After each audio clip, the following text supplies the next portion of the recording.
the match that we've all been waiting for, Team Liquid versus TSM. This is going to be a really hype matchup. I think it's something that we all expected going into the beginning of this entire split, especially considering their records previously before. Now, what kind of messes this whole thing up is Team Liquid's recent form. They are looking like one of the best teams in terms of just how they play League of Legends. Particularly, it looks like they can play this fast, aggressive style in the early game, which we haven't really seen ever from Team Liquid. So this is very impressive. And that's, I think, the reason why this matchup is going to be so fucking hype. It's going to be, I think this series is going to be like a real banger. Now, if we pull up the bracket here, I think it just helps visually to see it. We have seen, of course, the 100 Thieves versus Evil Geniuses matchup and how 100 Thieves actually had one out on that. Don't go look at my prediction, but we all, a lot of people did assume that with the recent form of Evil Geniuses, that was going to mean it was going to be a more difficult time for 100 Thieves, and with 100 Thieves slumping towards the end. Now, with that said, we're going to have kind of the same recency bias with the whole Team Liquid versus TSM matchup, and I think it's just kind of natural, but let's kind of figure out at least the entirety of why Team Liquid looks so good, which was that they had Trundle and Lee Sin, which was the flex in their series. So this is actually looking pretty good against Cloud9, of course. And Trundle was a bit unexpected, and then you had the Lee Sin flex, which, I mean, Jensen he looked fucking amazing on that pick. And in fact, like, everyone jokes, but like he was looking like Inclination, right? So now, so with that said, now Jensen is in form. So now you have a jungler who really wasn't looking to be like anything great, right? Because he's had very little time in terms of how to get back within the team and team cohesion because of his health issues. But now you have Jensen looking like Incarnation. And so this is a really powerful team right now. And they're looking like they're playing the best League of Legends in the entire league. And it's very impressive, too, that Santorin just hasn't skipped a beat in reintegrating back into the team. I think that's probably one of the more underrated aspects about this whole Team Liquid debacle. And this is also largely almost in no fault of the players themselves, right? It's, of course, Santorin had health problems, and then you had the coaching issues and, Alfari getting subbed out and whatnot. So this is all unrelated to the actual players and their skill necessarily. So this is an interesting kind of mixture of problems that you could see within Team Liquid previously before, and how none of those problems necessarily equate to what's actually happening within Team Liquid right now. So I think it's a very interesting situation. And I can't really think of another actual incident or situation that's happened in recent League of Legends history. So this is going to be a really good matchup. And to go on to the TSM side, I think this is very important because they've essentially gone back to their winning formula, right? It's PoE on control mages, and it's made the team look much better, right? He's playing more Rise, he's playing more Orianna, right? And I think this has actually put a more stable point on the map to where now it's like, okay, Spica can actually do his magic, which is, he's pretty aggressive, not crazy aggressive, but he's aggressive and he's smart about where he goes on the map.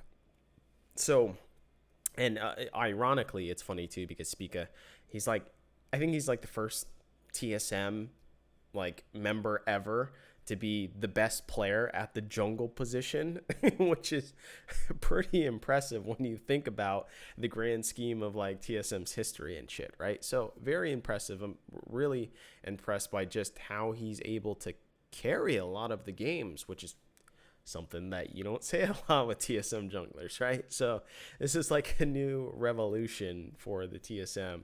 organization. But that's what's going to make this this matchup a little bit more interesting, because it's going to test exactly how shaped up Santorin is in regards to this. Because as we know in their previous matchup against Blabber's not looking in form as he previously was. He's going for these stupid, cocky plays. And, since it's expected of him now, people are actually reading into him and they're figuring out his playbook. So that's why that necessarily isn't an entirely true test of Santorin's capability as a jungler in and of itself. So this will be a quintessential pre-test before Worlds happens. So it's very cool, and I'm looking forward to this matchup. So let's get into the actual lane by lane matchups, right? We're going to start with the top lane, obviously, which is Huni versus Alfari. Now, the interesting thing about this is that Huni is playing way better, I think, than what he has done previously. Now, I'm not talking about his Fnatic days or maybe even his Immortal days back in the day, but he's looking pretty in form. And by in form, I mean he is not inting all over the fucking place, which is, it's so beautiful to see finally that Huni has figured it out and he has not gone full int mode of just like, and I think this partly relates to maybe his psychology about having to carry his entire team on his back because he believes that no one else is aggressive enough or makes enough plays so that he has to make plays. And then he ends up over-indexing, right? It's kind of like the whole theory of drifting a car, right? The reason why a lot of people suck at it is because they end up overcorrecting when their car starts to go fucking sideways. They end up turning the other way, and so the car just whiplashes backwards, which what Huni was fucking doing beforehand. He was trying to correct the oversteer way too much and then spinning his fucking car out. So now he's not doing that so much. He's still going a little bit balls to the wall sometimes, but he's keeping it in control. So with that said, he's going up against Alfari, which has some of the best laning stats in all of North America. And so with this, though, I think what it's going to come down to actually is jungle pressure. And one of the key things that I've noticed with Alfari's tendencies is the fact that if he gets pressured enough, he has a breaking point and he ends up like feeding his ass off. And with that, Team Liquid actually don't get anything else accomplished on any other parts of the map. And now this may be because, it wasn't Santorin, and Santorin's veterancy at least will help guide him in terms of getting other objectives on the map, such as maybe a Drake, or maybe try and push off the bot lane in terms of them crashing a wave or something like that, right? So this will be, I don't know, interesting to see exactly how that dynamic plays out with Santorin in combination with this top lane matchup.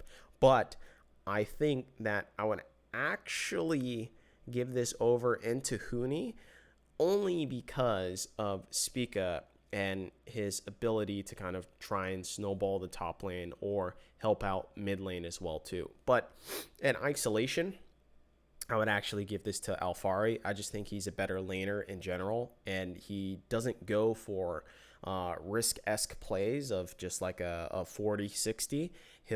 And he can recognize these situations beforehand of when someone is trying to do a 40-60 and completely punish them for that. So I really think in an isolation matchup, Alfari would actually win. So maybe we'll go with that ruling instead, right? Because we're doing lane by lane, right? Now, let's move over into the jungle. This is where I think Spica actually dominates versus Santorin, because it looks like Spica is actually running the early game quite heavily for TSM. And it looks like from the responsibility aspect, Spica has a lot of say in how the early game goes, versus from the looks of maybe as a Team Liquid side, It's that, okay, people are saying that they need, assistance here or assistance there or whatnot. And they're more so controlling Santorin rather than Santorin saying what he's going to do, and maybe in relationship to the information that he is receiving from his laners, which I believe fundamentally that's how you should jungle, is that you receive information from your laners and then you determine that and connect it all together, because all of them are each doing their own individual separate thing, right? So they don't necessarily know, the mid laner doesn't really know what's going on in bot lane. Same with the bot lane not knowing what's going on in top lane. And so you are the conduit for the entire team communication or the team plan. And I don't necessarily see that from Santorin's play, in the sense that he is not incredibly proactive. He's more of a reactive type when it comes to this, but it does fit Team Liquid's playstyle very well because they're often winning their lanes, at least more recently. So, but with that said, I give the edge to Spica. I think he's just playing better overall, although he hasn't, obviously had a matchup in a while. So now we're going to see exactly how this plays out in the future grand scheme of things, because, they got the playoff bye and whatnot. So we'll see if he has cold hands or whatnot. So mid lane, Power of Evil versus Jensen. This one it's tricky, right? Because, you have the hot streak games that Jensen had, and I think he was player of the series. At least I would have given him player of the series. And he was completely dominant in that series against Cloud9. And so you wonder how he's going to come into this entire matchup versus TSM. Is he going to be hot? Is he going to be cold? Is he going to be Incarnation? Is he going to be Jensen? This is a very weird predicament. And I think with just the hunger, or maybe his experience, and he generally, I think, does turn it up in playoffs, and he does kind of push the envelope a little bit in playoffs. So I think we're going to see prime Jensen when it comes to this playoffs. And so now you move over into Power of Evil. Power of Evil, I'm actually worried about, because I think he's relying on his old tendencies, right?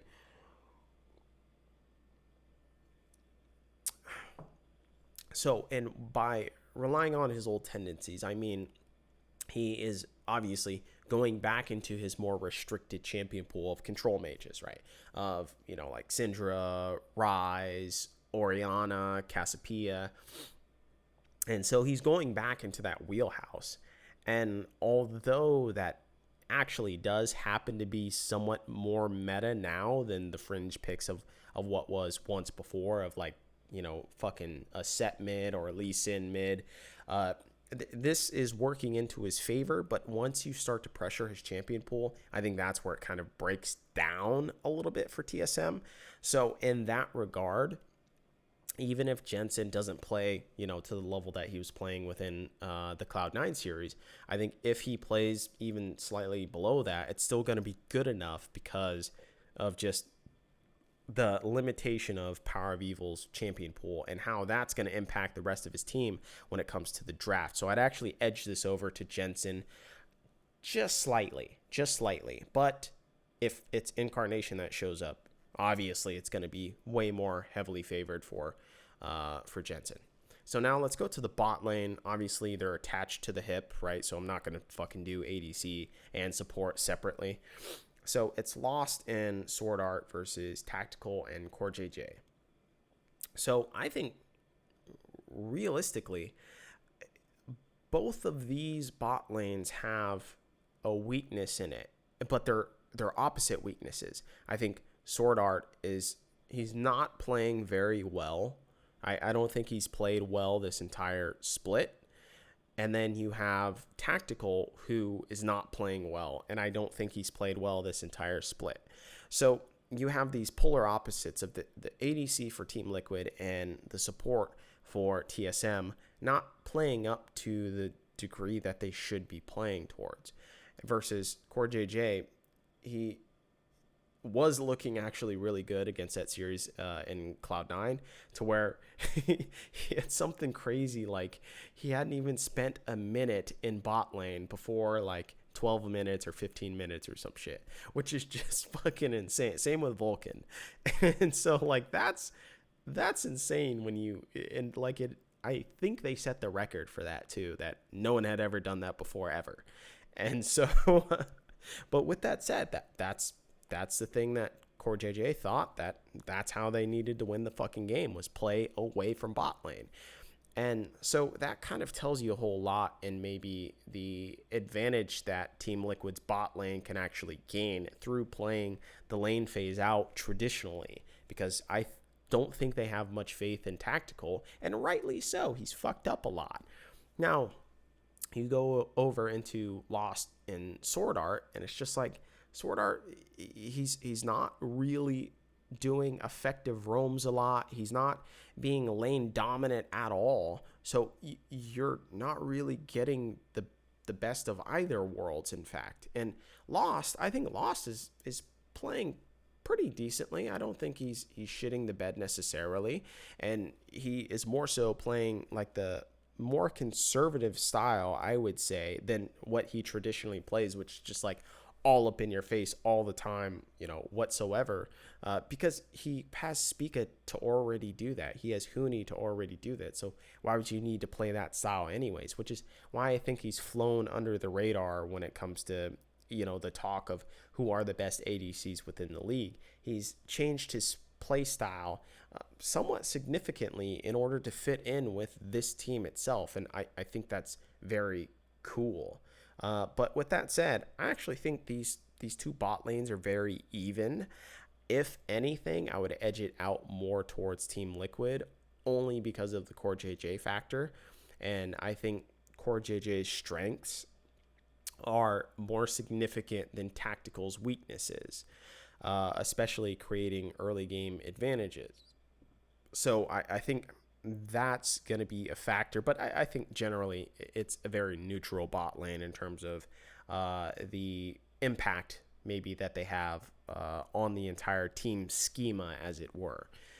So let's talk win conditions. How do Team Liquid win this entire game? Pinch Power of Evil's champion pool. Syndra, Ryze, Cassiopeia, Orianna. Ban the fuck out of all of those. Or even still, I mean, Jensen plays those picks just as well, if not better, I think, in some instances. Like in Orianna, for instance, I think Jensen's Orianna is better. Now, with that said, that means that you might have to manipulate some things within the draft in terms of, well, you might have to give up some power picks in the jungle, right? So like a Jing Zhao, like you might have to do that. And I don't know what the game plan against that would be. And maybe that's too powerful of a pick to give up. Or a Kalista, maybe you might have to give that up into the bot lane. But I think making PoE's champion pool uncomfortable sets the whole team like in disarray, because they don't have that stable point in the mid lane, which I think also affects the jungle too, to where now Spica has less confidence, and he has less confidence in order to invade or to do plays around the entire map. So I think if you pinch PoE's champion pool, it's going to work out in your favor as a team as a whole. But yeah, you probably can't give up crazy picks like a Kalista. You should probably still ban that. You should probably still ban the Jing Zhao, but like you could afford to, put in like a Syndra or a Ryze ban, because I think TSM are going to have to force a mid lane pick in the first three parts of the draft phase, right? Before the second ban phase. Now, I think also too, Team Liquid should play towards mid lane if they're going to do this necessarily, of trying to pinch PoE's champion pool. Play towards mid lane. It worked out very well against Cloud9, and it enabled Jensen to be able to do the crazy shit that he did. So if Jensen still has hot hands, you might actually want to play towards mid lane. And it seems like Jensen is being more comfortable at asking for more and more resources from his jungler, because I think something in him snapped when it came to playoffs, and the fact that now he's trying to be like this carry guy for his team. And I think he's always had the skill in order to be the carry guy. It's just he hasn't fucking demanded the resources as much as seemingly he is doing right now. So yeah, I say play towards mid lane, and then also as regards to top lane, allow Alfari to get the individual advantage, just because he naturally does that against every top laner anyways. There might be some variance with Huni in terms of, Huni might actually get the 40% play, which is concerning, especially if Huni gets snowballing. He's a fucking beast when he does. But I say allow Alfari to get his individual advantage. And also with the help of Vision support, I think you can actually extend his advantage quite heavily. So maybe try and invest in Vision for him in the side lane or in the top lane, to where he can actually work his magic in terms of the 1v1 matchup to be an actual 1v1 matchup. I think that would work out, especially considering that you probably know that Spica is going to head towards the top lane. So how does TSM win?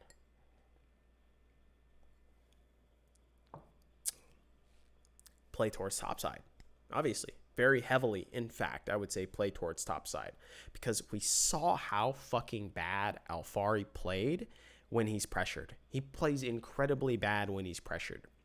He makes dumb mistakes. He overstays for waves. He overstays for towers, even when he doesn't have jungle presence. And you should also try and bank on a little bit of the jungle versus top lane mismatch in terms of their communication, and also because Jensen is going to be requesting resources in the mid lane, as we saw in his series versus Cloud9. So with that said, then obviously the lane that would most benefit you of attacking, especially because of the meta, because it's solo lane meta right now of, well, as a jungler, you either focus your attention for mid lane or top lane. And also with the Rift Herald in existence, that's like the key factor in terms of all of this, right? If you can snowball through the gold advantage of Rift Herald itself in the very beginning of getting plates, then your team is in a greater state of gaining an advantage, especially considering how the early Drakes are so weak. So with that said, play heavily towards topside. I think that's like the fundamental key in terms of this entire, series. And in fact, with that said, you might even consider playing red side and trying to get red side only because of this inherent advantage against Team Liquid's style itself. I think with red side and with the top lane counter pick as last pick, you create this specific advantage against Team Liquid specifically. So I think that's how you're going to win this game, like overhandedly. Now, also, you should pick mid lane early, preferably something like Orianna, because Orianna is going to take a big chunk of the safety of what Team Liquid has before, or specifically Jensen, and his fallback always to Orianna. And this is going to be especially true the more and more that the series progresses, that he's actually going to go. And you'll notice this about Jensen too. And Jensen's one of my favorite players, but I'm going to leak the secret right now of just like you've noticed more and more as the series plays out, whenever he goes extended games, that he'll fall back on Orianna more often. So the more games that it goes, I think the more preference that you put towards either a ban towards Orianna or picking Orianna, because you do have one of the best Orianna players in PoE anyway. So it's not like you're taking a pick away from that person, even though that you suck at the pick, right? It's not that situation at all. But you're certainly putting him in a very hard spot as the pressure mounts against him. Lost is a fantastic Varus. If you can pick it, if it's left open, which is probably not going to be, then yeah, you should pick it, because this guy is so good with his ultimates and he's so good at landing his skill shots. I think he's probably one of the best Varuses within the entire league. So I would say if it's open, fucking pick it. It's just as simple as that. And then, of course, the whole idea of playing aggressive early, I think it's no wonder that Team Liquid's kryptonite is usually playing aggressive very early. This is why Cloud9 was traditionally their kryptonite. It's because they played very aggressive very early, and that created a situation to where Team Liquid just couldn't fight back because they're trying to fucking play the scaling game. And it's like a, you know, back in the day with StarCraft or Warcraft. I played more Warcraft than StarCraft, and it was like, all right, like no rush pre 15, you know. And so you would end up building up your base and shit, and, you know, getting all your knights and your riflemen and shit in order to fight the enemy team and have like a real proper battle. It was kind of like, now I think about it more, it was kind of like, you know how those old American wars happened, to where it was the musketeers line up and they all fucking take turns shooting at each other. It's a fucking dumbest format of war, but that's what Team Liquid traditionally want to do. They want to do the musketeer American style of war. Don't let them do that.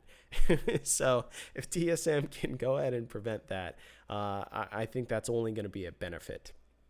With that said, my prediction for this series is actually, it's going to be very close. And I'm still a little bit iffy on this, but I think it's going to be 3-2 for Team Liquid. Just because of the champion pool restrictions. As I said before, I think with PoE's restrictions of just those control mages, which are meta, which is very fortunate for him, but with those restrictions and just how hot that Jensen is looking right now in terms of his play, and then on top of that, if you isolate the 1v1 situation top lane, I don't see how Team Liquid actually loses. So with that said, yeah, I think it's going to be 3-2 Team Liquid, but I wouldn't be surprised if TSM win. And also, this is going to be a fucking banger series.